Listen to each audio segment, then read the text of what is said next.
In this specific video, we're going to be talking about figuring out your customers' demographics. Knowing your customers' demographics is very, very important to your company, to your branding, and to your conversions.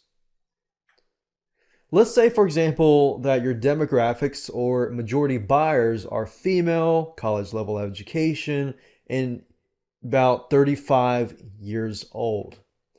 But without knowing, you start trying to appeal to everybody. And what happens is this. Let's say that you begin to create videos, create website, and your marketing starts to appeal more to men. Oops, that's an ideal situation that a lot of people face. See the problem here?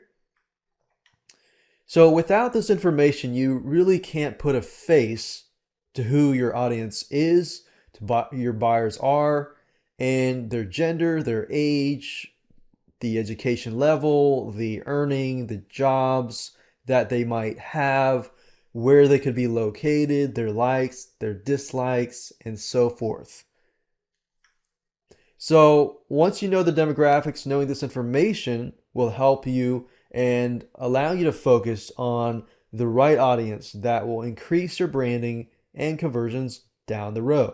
So you're really setting yourself up for success instead of jumping right in without doing the proper research and planning and setting yourself up for failure. So we want to make sure that you set yourself up for success.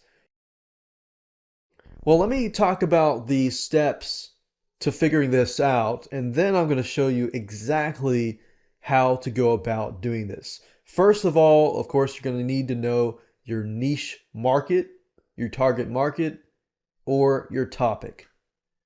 Then what we're going to do is we're going to go to alexa.com and find similar competitor websites in your niche. And then we're going to go to sites like Quantcast. And then Quantcast is going to tell us the demographics.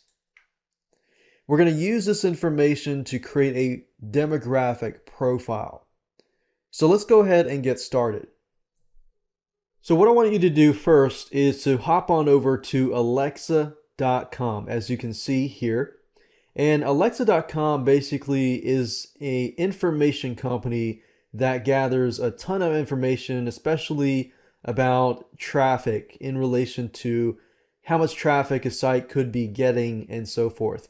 And our goal here is to figure out who our competitors are in a specific niche. So in this example, I'm going to say that I am promoting a product that is related to tennis. So all you have to do is go to the home page and search for your specific niche and try to keep it as general as possible. Now, you want to skip these because these are just Google ads, and you want to go to where it starts with these links like tennis.com, ATPworldtour.com, and so forth. And then what I want you to do is open a brand new tab up for Quantcast.com. What I want you to look for are the longer blue bars, like ATPworldtour.com. And we've got tenniswarehouse.com. So what I'm going to do here is basically copy this URL over here to Quantcast.com and click on search. And then what you want to do is open a brand new tab for Quantcast.com and open the other sites up. So that's ATP World Tour, and I'll do search for tenniswarehouse.com. Now keep in mind that the reason why I say choose the ones with the longer bar is because what I found was that with Quantcast, they don't have every single website. So you might type a website in here and not find any data whatsoever. So that's why I say find the most popular websites first. So let's see here. US Open, for example, even though US Open is really huge, I don't know if Quantcast would actually have it. Yeah, as you can see here, Quantcast doesn't actually have it. Now, when you're looking at the demographics under Quantcast, what I want you to do is you want to figure out a pattern. Like there must be some sort of similarity between ATPWorldTour.com and tennis-warehouse.com. And as we can see, it's a majority male, majority 25 to 34 years old, or 35 to 44, has kids or has no kids, about equivalent, and then people earning 100,000 to 150,000 or more in grad school and college. So we got that, and then Asian seems to be a big majority of this specific website.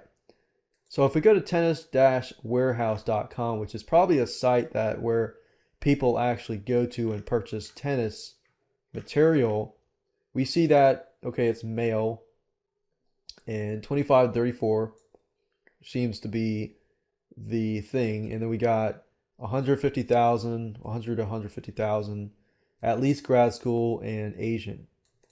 So basically what I'm getting at is this.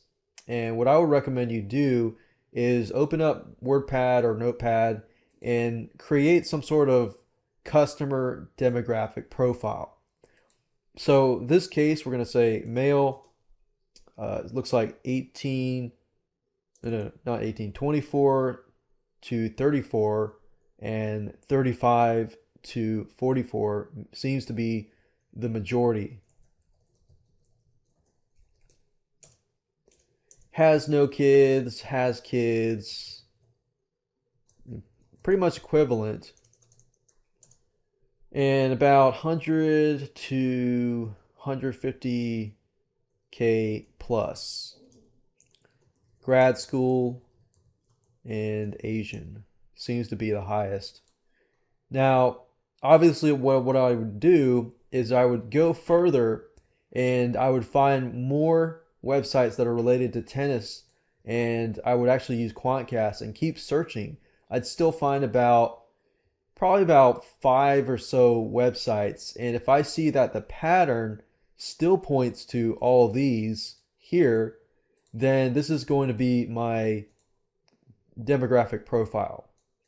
And you can also give them a name too. You could say something like Bob or something. That way you think, okay, this is Bob, or he's a male, he's 24 to 34, he's could have kids, he might not have kids, 100 to 150,000 or more, grad school and Asian. So that gives you an idea of who your demographics are. You can do more research on that demographic to see possible likes, possible dislikes, some sort of commonalities and things like that. Then and only then should you begin to start branding and figuring out how can you appeal to this specific group. And that's how to figure out your demographics and the majority of buyers in your specific niche using 2 simple tools. And they're free too. So make sure you use this information, take some action, and get the demographics of your buyers.